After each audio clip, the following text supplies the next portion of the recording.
Good evening, everyone.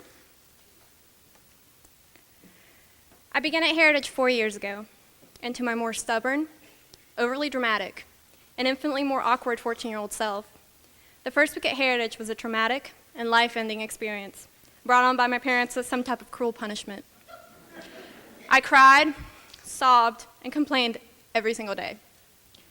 I cried because I missed all of the so-called relationships I thought I had formed at a large school where I was only a number.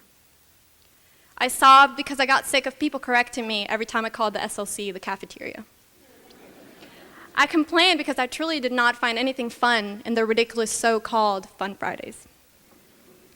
Back then, when the most important decision of my life involved choosing between my knee-length, very unflattering knee-length khaki shorts or pants, I never imagined myself saying this. So here it goes.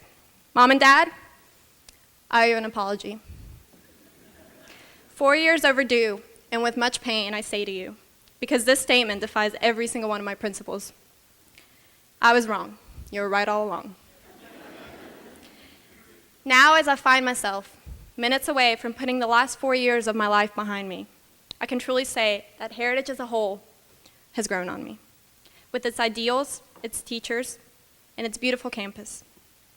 But more importantly, these 42 individuals up here standing with me, the class of 2013, will forever hold a special place in my heart. It is for this reason that I would rather consider this the beginning of many young lives than a sudden and very sad ending.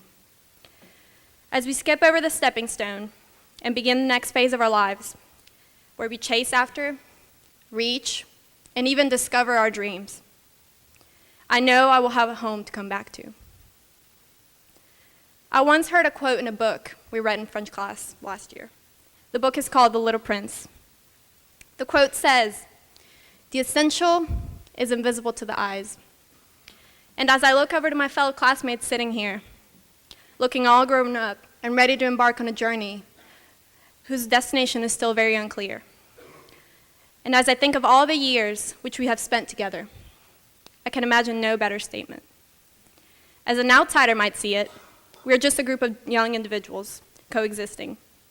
We could be seen walking from class to class, tossing a frisbee outside, attending a basketball game, staring at the clock waiting for class to end, or sitting on a stage in a bunch of long white dresses and tuxes. In other words, just the typical.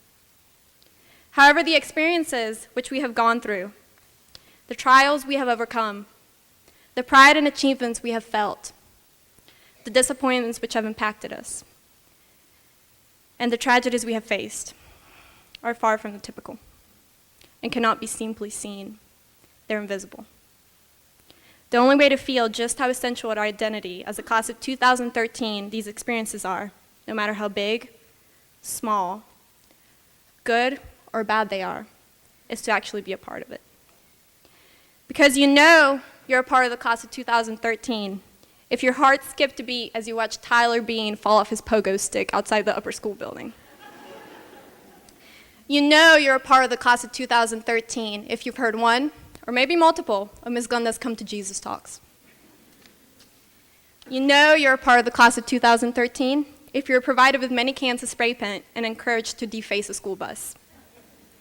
You know you are a part of the class of 2013 if you had lunch with the congressman.